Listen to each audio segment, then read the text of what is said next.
The trolley dilemma. It is a question of human morality. It is a question of action and consequence. It is a challenge to one's standpoint on ethics and moral standards. That is the trolley dilemma. It is an interesting question to ask those around us to see where they stand on the topic of ethics. It helps reveal the moral backgrounds that people grew up in, allowing us to relate and even argue against certain ideals. Also, it inspires people to think deeper into their motives and search for one's true desires, usually left untouched through our daily living in this world. So how did this philosophical question come about? The trolley problem is generally believed to have been invented by an English philosopher by the name of Philippa Foot. She was born in 1920 and taught for many years at Oxford. The scenarios were developed in 1967. It was further developed and made popular by another philosopher, Judith Thomson, and it is now used as an exercise in many law schools, as well as many introductory ethics courses around the country, as well as in Great Britain and Australia. So what exactly is a trolley dilemma? The scenario is as follows. It's a lovely day out, and you decide to go out for a walk along the trolley tracks that crisscross your town. As you walk, you hear a trolley behind you, and you step away from the tracks. But as the trolley gets closer, you hear the sounds of panic. The 5 people on board are shouting for help. The trolley's brakes have gone out, and it's gathering speed.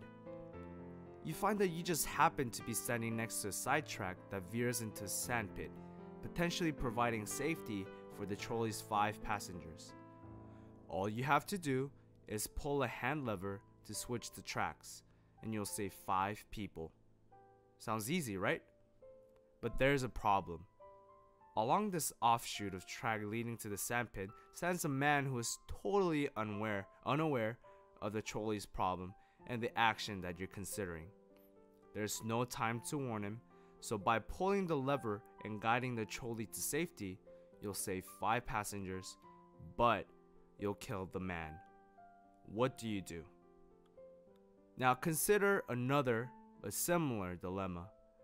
You're walking along the track again, and now you notice the trolley is out of control, although this time there is no auxiliary track. There is a man within arm's reach behind you on the track. Now he's large enough to stop the runaway trolley. You can save the 5 people on the trolley by pushing him onto the tracks and stopping the out of control vehicle, but you'll kill the man by using him to stop the trolley. Again, what do you do? Here's where it gets interesting.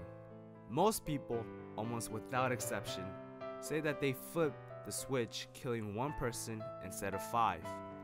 Most people also say that they will never ever push the large man in front of the trolley. Why is that? In each case, the situation is the same. You're making a decision to kill 1 person in order to save 5 people, the greater good, etc.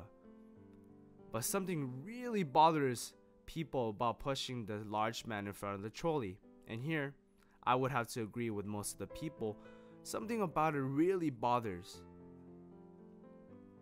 Still, the choice is the same in both situations. The large man does not deserve to be pushed, and it's true. But then the single person on the second track does not deserve to be run over. The external seems to confuse us.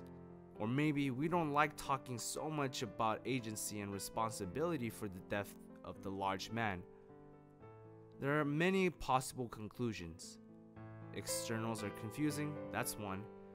It's better to be passive than active. That's not a very good conclusion.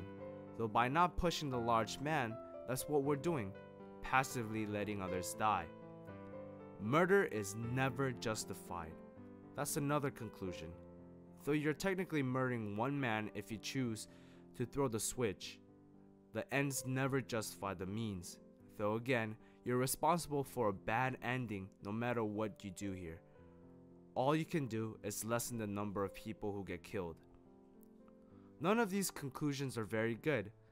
And so some people say that there's simply no right answer. This sounds sort of wise, but is it? Is it really? In a way, this is the most disturbing answers of all. There should be a right answer, don't you think?